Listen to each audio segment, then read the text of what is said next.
Bom dia para todos que nos assistem aí nas redes sociais. Hoje, pessoal, nós temos mais um convidado aqui, né, no nosso podcast. A ilustríssima presença de Marilena Soares, a coordenadora municipal da saúde mental, e hoje veio aqui nos abrilhantar, né? Ela que vai falar um pouquinho aí da saúde mental desde o início até chegar aqui. Seja muito bem-vindo, Marilena, prazer. Também é um imenso prazer estar aqui com vocês hoje. Então eu gostaria de agradecer a equipe na pessoa do Rafael, né, por esse convite, e também agradecer muito, assim, a idealização desse programa, desse trabalho que vocês vêm realizando aqui, né, que é o Podcaps. Eu acho que é um instrumento que a gente deve utilizar para levar informações mais assim seguras, importantes na área da saúde mental e principalmente do nosso município e microrregião. É um prazer estar aqui, poder falar da saúde mental, como que começou, né? Como que eu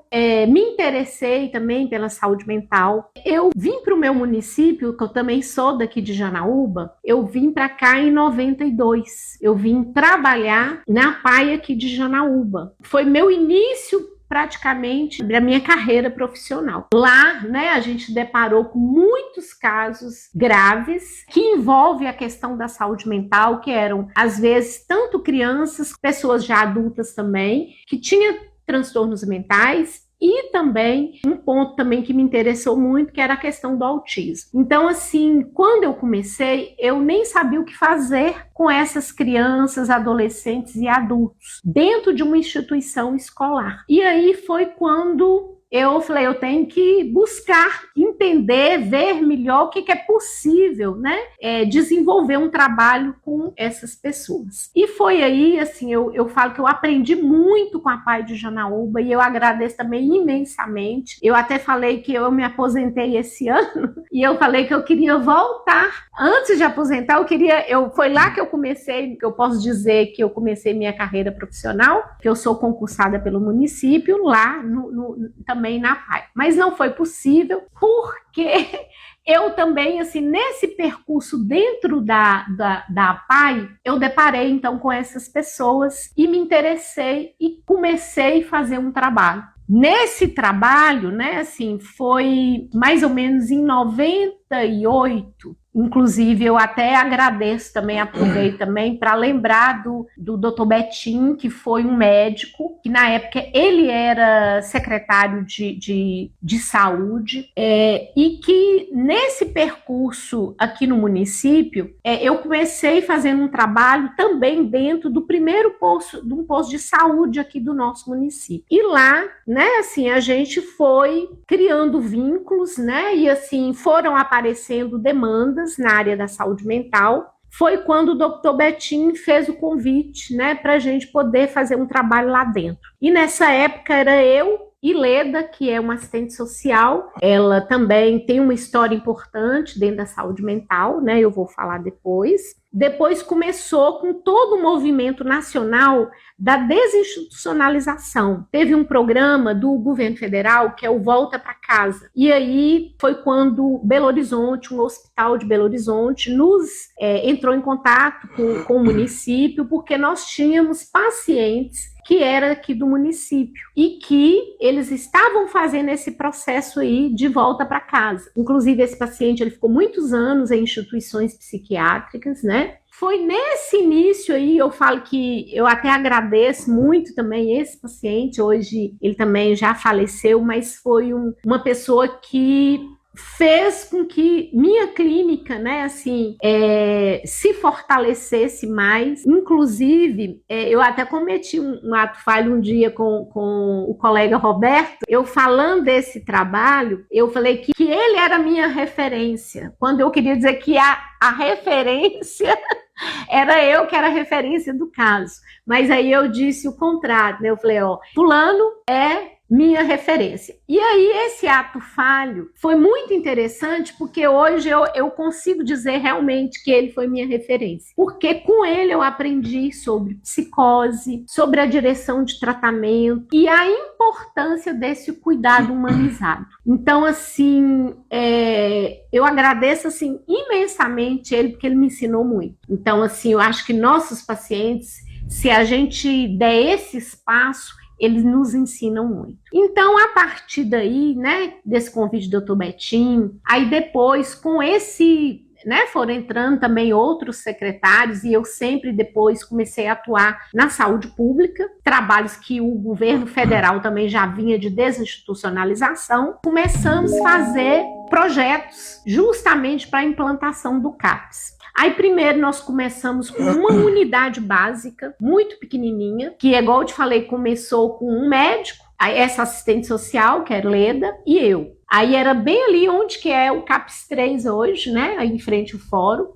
Nós encaminhamos esses projetos para o governo do estado e depois do estado vai para o governo federal. E aí depois nós conseguimos, então, implantar o CAPS 1, depois ele passou a ser CAPS 2 e esse ano nós somos CAPS 3. O primeiro CAPS, né, foi o CAPS TM, mas aí daí foram vindo outras demandas. Como eu ainda trabalhava dentro da APAE, lá também existiam muitas crianças e adolescentes, principalmente autistas, e que também, eu falei, nós temos que montar o CAPS infantil. E em 2007 também a gente inaugura o CAPS infantil. E o CAPS infantil, eu falo assim, que tem uma história mais particular comigo, porque eu me interesso muito também pela criança e adolescente e pelo autismo, né? Porque eu fiz mestrado na área do autismo e aí lá eu trabalhei tanto na gestão quanto na assistência. Então, assim, e tem um ponto, assim, o que talvez eu fico me perguntando, né? Assim, o que me moveu nesse trabalho? Primeiro, eu acho que eu adoro a saúde pública. Tanto aqui em Janaúba como em Montes Claros, eu trabalho pela Unimontes, né? Mas também desenvolvendo um trabalho público, na área pública. E aí, assim, quando você interessa por uma área, né, fica mais fácil. Então, assim, então em 2017 nós fizemos esse projeto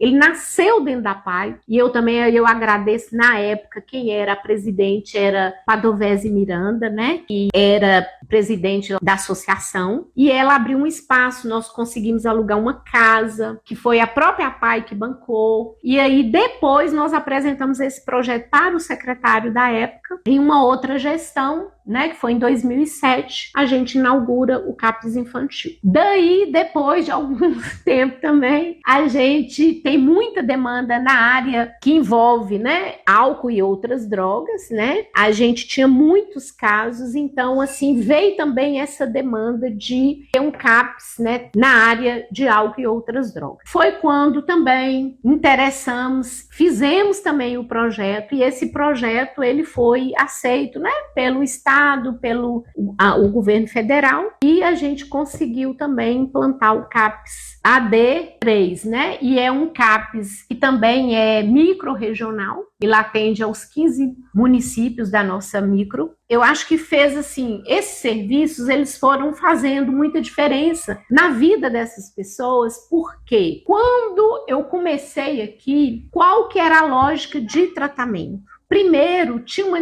desassistência muito grande. Inclusive, eu não esqueço, logo quando eu cheguei, eu também deparei com um gestor, que eu fui pedir emprego, né? E ele disse assim, não, tem áreas mais importantes da gente poder contratar. Então, eu não fui contratada, né? Porque não era considerado uma área tão importante na área da saúde. E hoje é uma das mais importantes. Pois é. A saúde mental é uma das áreas mais importantes hoje. A gente vê aí no cotidiano. E o interessante aí dessa história que a Marilena conta, que começou pequenininho e hoje são redes diferentes. Tem um CAPS AD, que é o que droga, tem um CAPS infantil. Que bacana, né? A gente recebeu hoje a Marilena, que veio e fundou isso tudo aí, né? Na saúde mental. Só tem a agradecer. Obrigada, né? E aí, então, assim, a rede de Janaúba, ela foi crescendo, se fortalecendo, se constituindo, né? Então, hoje, né, nós temos, então, igual é o CAPS 3, que ele também hoje ele é micro-regional, que é o CAPS TM3, o CAPS AD3, também micro-regional, o CAPS I também, ele é micro-regional. Temos o Centro de Convivência e Cultura, né? que é um espaço que é mais novo e que é ofertado para toda a população. Quem quiser, tanto na área terapêutica, né, de atividades, quanto também na área profissionalizante, né? Temos a UAI, né, que é uma unidade de acolhimento infanto-juvenil. Essa unidade também ela é microrregional e ela atende, né, aos adolescentes, crianças e adolescentes, né, que de alguma forma têm uma questão com substância, o uso abusivo, como também com uma fragilidade nos seus vínculos, né, de vida também, de correr riscos de vida. Então a gente tenta dar esse suporte, principalmente quando, né, a família é bem fragilizada também, esses vínculos. Desde o início até aqui não foi fácil, né?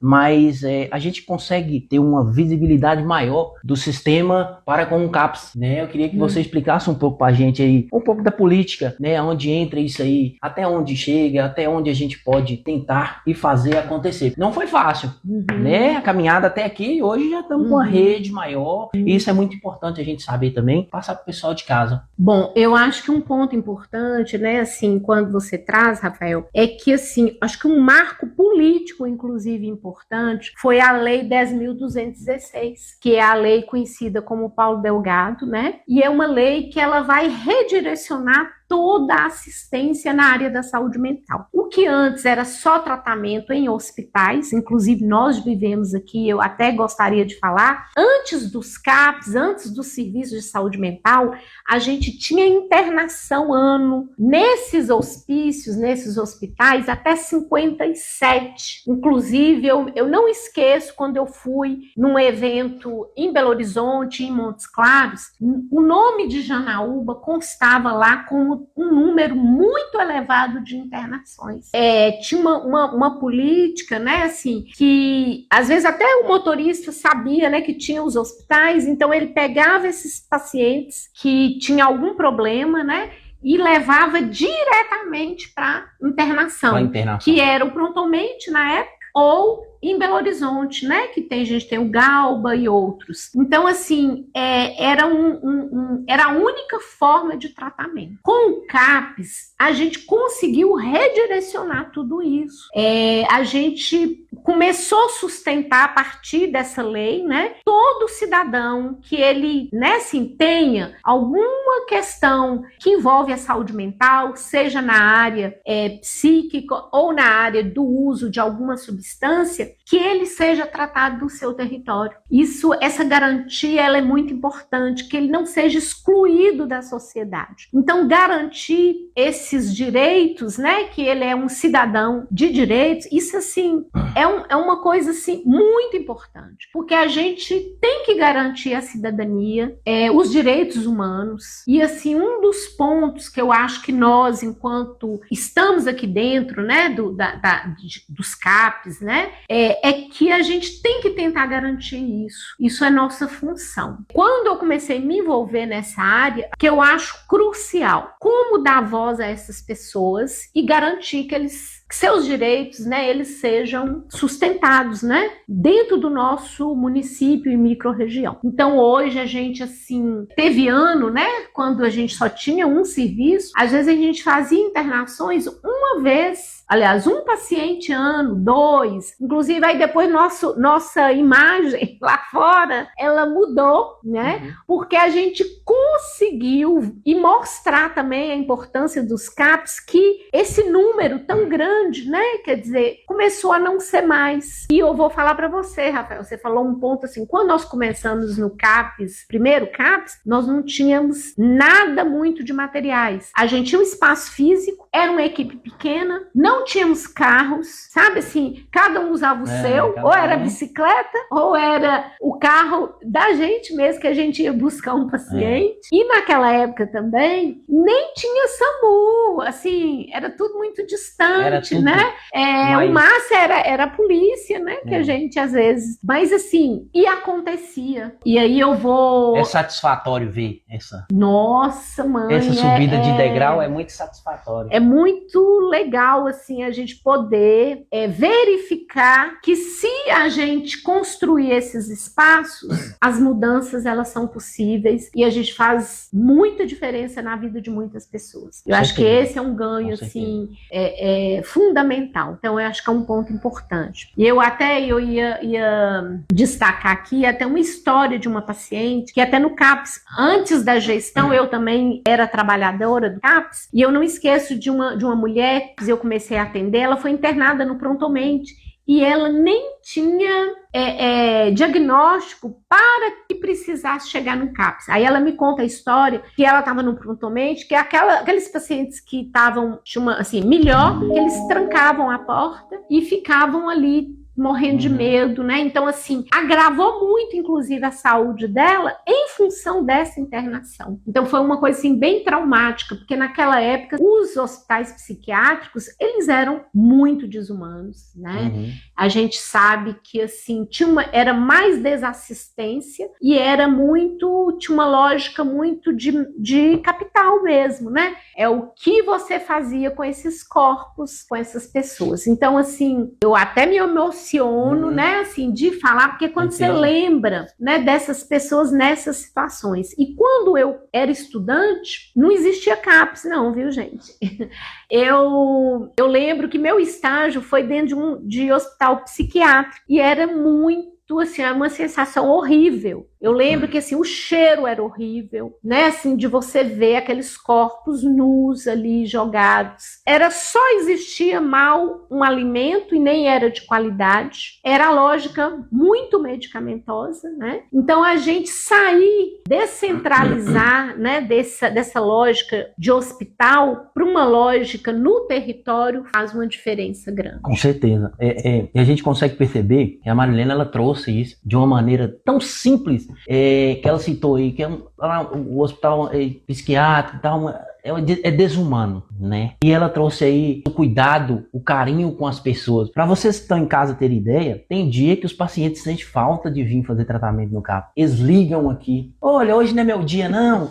ou ele chega aqui, esses dias eu estava conversando aqui, a entrevista com o Lucas, o psicólogo, que a gente vai falar também um pouquinho aí, da equipe, até chegar isso tudo aqui, né? Que tem uma equipe todinha por trás disso aí.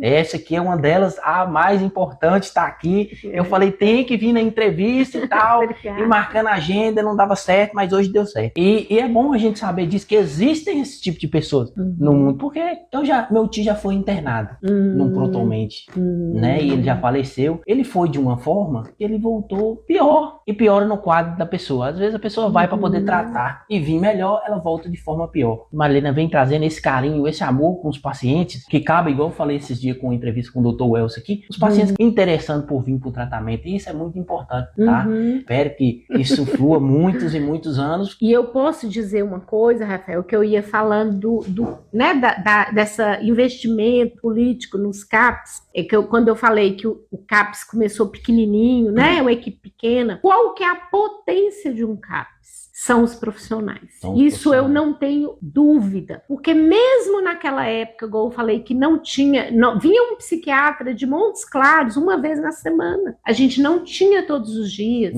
Nós, assim, era uma equipe muito, muito pequena mesmo, reduzida. O efeito, o trabalho que a gente fazia era muito potente. O que eu mais, assim, considero, assim, de importante dentro de um serviço são as pessoas. E que essas pessoas, claro, né, se interessem pelo seu fazer e saber da importância que ele tem na vida daquele que bate na nossa porta. Com certeza. Né? O pessoal que trabalha no CAPS não é robotizado.